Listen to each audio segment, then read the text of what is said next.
To think that this is the last Saturday of the month of July is actually wild. Like, we're just getting closer and closer and closer to springtime and the sun and some shorts, and we'll be able to touch grass without feeling too cold. Like, winter was great. You had your chance to shine. We wore the boots, we wore the trench coats and the little beanies. But I'm tired now. It's okay. It really is fine. Guys, welcome to another episode of This May Be Nothing.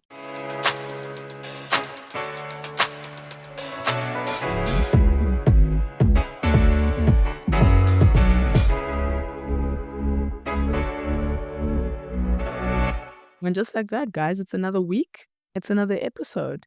It's your favorite day of the week, guys. It's Saturday. Not just that. It's also the Saturday where a lot of us have gotten paid. So, yeah, avoid all the shopping centers because everybody is outside. Yeah, guys. Sure. Episode 7. Can you believe that? Hey, like, who would have thought? Definitely not me. When I thought about starting this podcast, like for real, I was just like, let's see. We'll see how it plays out. And then there's some weeks where like I do okay, and then there are other weeks where I'm just like, yo, like nobody wants to listen to me. But we're here, guys. We're pushing out the content, and I'm actually slowly, as the weeks go by, I slowly am starting to really enjoy this. Like speaking into the mic and just saying the things that I'm thinking or feeling and whatnot. Like yeah, it's pretty cool. And I think what like puts a cherry on top of the cake is when I see that one comment in the comment section and I'm like, oh yeah, people are engaging. Or I bump into somebody and they're like, hey, I listened to the episode. And actually I'm like, dude, look at you doing the thing. Hey, look at you doing the thing. Yeah, guys, that's wild. Anyways, if we have not met, my name is Diana and I am the host of This May Be Nothing. This is the podcast where we say the things that are on our chest out loud. Sometimes, most times. Okay. I'm also the self appointed soft life strategist. Nobody asked for it, but I'm doing it anyways because why not? But on top of that, I'm your favorite. I'm tired of growing, but here I am again type of friend. Because the other day I was thinking about it. And I was like, this is a wild thing or a wild statement to say out loud, but somebody has to say it, and why not me? And putting it on this platform. Healing, this thing that everybody's excited about. Oh my goodness, I'm on my healing journey and da da da and all of that, this, that, and the other. Guys, healing is boring. Sometimes it's boring. Okay? And no one talks about that. Like, yeah, don't get me wrong, we can talk about the breakthroughs, you know, and the breakdowns. We can talk about all of that. We can talk about the crying in the car. We can ex- experience crying in the car, or if you're like me, crying in the shower because it's just easier to mask. If somebody asks you, "Oh, why are your eyes so red?" You're like, "Oh no, the shampoo fell in the eye." You see? And then we don't have to sit and unpack things. I'm still emotional. Nobody talks about that. The long walks with your special playlist that knows way too much. If your playlist could talk, wakoisha. And that's okay. Like, we can talk about those things, but the in betweens, the days when you're just sitting by yourself with your feelings, or maybe just going to therapy and being okay, staying hydrated and drinking water, not texting them back, all of that stuff is boring. It really is boring. And honestly, you know, the more I think about it, the more I'm starting to believe that that's where the real work is happening, even if it doesn't feel like super deep and super powerful, or like you would turn these moments into an Instagram reel. Because let's be honest, the internet has sold us many things, and healing being this dramatic thing that should be praised all the time and everyone should experience it and it must look like this. Yeah, the internet has sold us that, and that's not always the case. And today I want to talk about that. I want to talk about the slow burns, the quiet middle, the unglamorous, awkward, is this even working? Is this even doing anything? Those parts of healing, that's the part that I want to talk about, because sometimes growth looks less like the sunrise and a matcha in your hand and, bullet journaling perfectly in a straight line with the tape and the colorful pens. It looks less like that and more like just waiting at a bus stop and going to work or just like mundane things. Maybe that's what healing really looks like. And I didn't know what to expect when I decided that actually I just want to be better at regulating my emotions. I want to be better at communicating. I'm going to start this therapy thing and I'm going to also start my own healing journey. Yeah, I didn't know what to expect. I genuinely thought that it would be cinematic, there'd be some drama, there'd be something, anything, anything exciting if it had to be. I thought I would feel so much better. I thought I would feel lighter and wiser and, maybe a spiritual Mariah Carey floating above her triggers. When Mariah Carey hits those high notes, like, yeah, she just sounds like everything is okay and we should all be on that high. But actually, at least for me personally, what it looks like is saying no and then sitting with that awkward silence that follows, because now it's like, ish, you're irritated at me and now I'm like, I'm trying not to spiral. Maybe, and not maybe, it does look like logging out of the apps that I used to live on and feeling weirdly empty, picking up my phone for random reasons, even to just open my camera app and using the viewfinder for goodness knows what. Like, why am I doing that? Yeah, it's because I'm no longer on those apps and it's weird. It's uncomfortable, you know? It also looks like taking naps. Mm, I know. Yeah. After you turn 25, your body just reminds you that, hey, yo, you're getting older now. You are tired? Nap.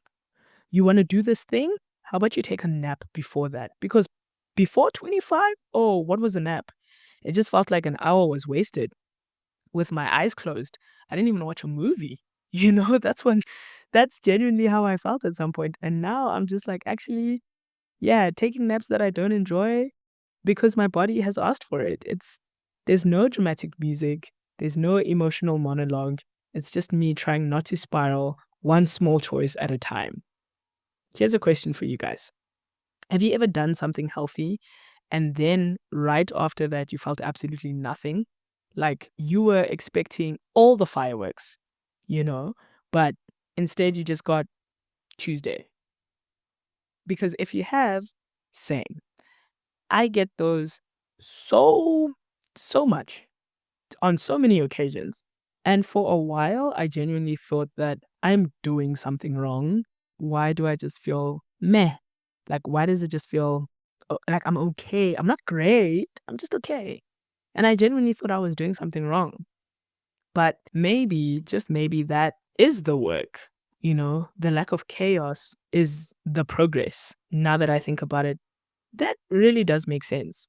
Another thing that I didn't expect to experience in this healing journey, if you would, is how quiet healing is. Like, it's not just boring, right? It's also lonely sometimes because when you stop performing for people, when you stop chasing chaos, when you stop trying to fix everything, and ooh, let me tell you something, I was a fixer. When you stop trying to do those things, it gets really still. And yeah, it just feels like in that stillness, all you're left with is just you on your couch. It's you and your thoughts. It's you and your unlearning. It's you and your Google search history of why do I feel weird when nothing is actually wrong. And that's wild because it turns out some of us were never actually addicted to chaos. We were just uncomfortable with peace. And peace can feel unfamiliar to us, empty, even like something must be missing.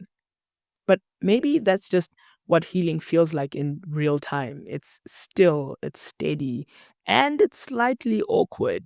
There's no applause out here, just maintenance. And here's the kicker, all right? Come in a little bit closer. Here's the kicker. Sometimes the most healed version of me doesn't look that different to the old me, to be honest. Like, I just don't respond to that text message immediately, right? Sometimes at all. I leave group chats quietly that I feel like they don't serve me. And I take really deep breaths before I try cuss somebody out. And it's funny, last week my sister was telling me about like doing breath work, as a form of healing, because sometimes I can be a little bit explosive, and I will just like cuss you out, or I spiral in a sense that I feel like that there's so many thoughts that go in my head, and the last thing I want somebody else to feel towards me is that I'm unreliable. And so there's all these feelings and whatnot. And my sister and I were chatting about it last week, and she was like, "Yeah, but Diana, do you actually breathe?" And I was like, "Oh, okay." So I've been trying that this week.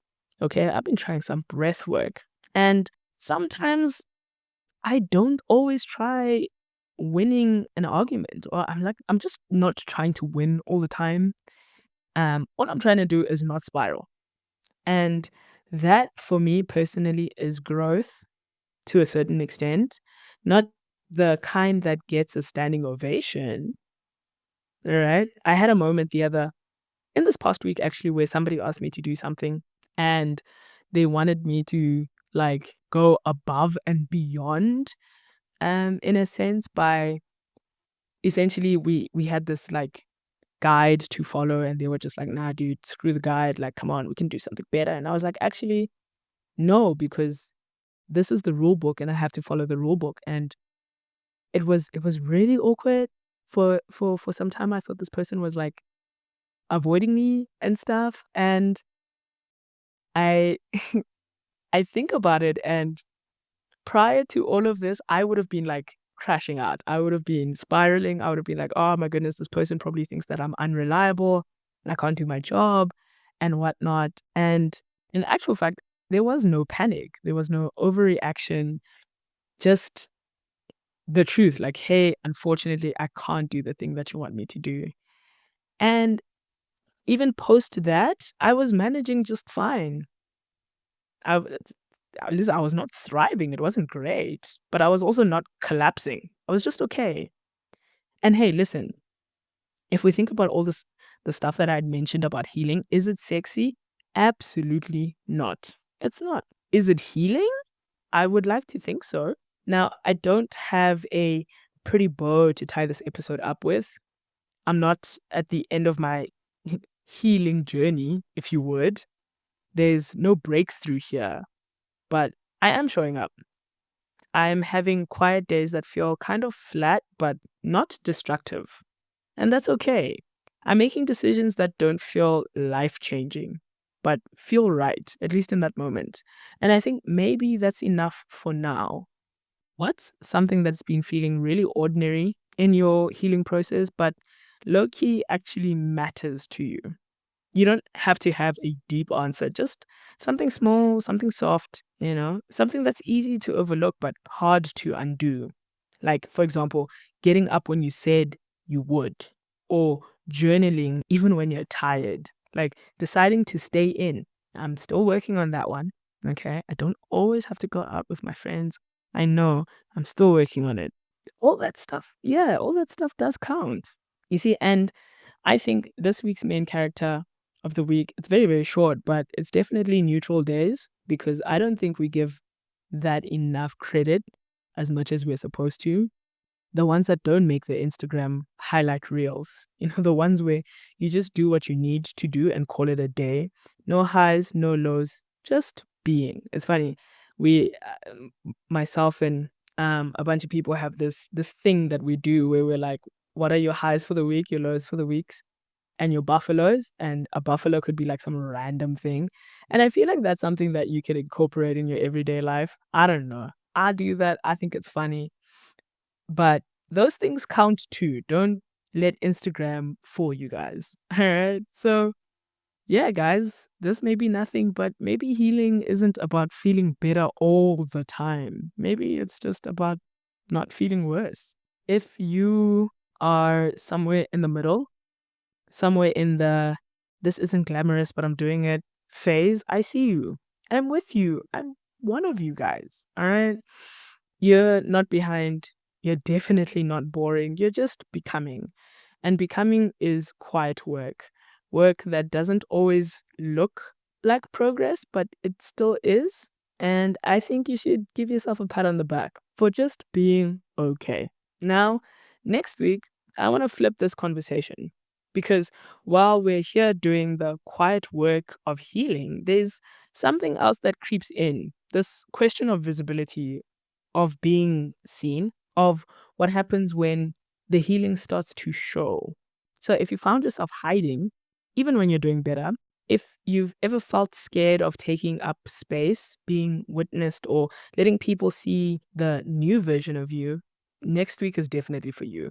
Why am I afraid of being seen? So, guys, until next time, same mic, same questions, same courage. I did flip the switch a little bit, but you know, we like to do things a little bit different on the podcast. But guys, I'll catch you in the next one.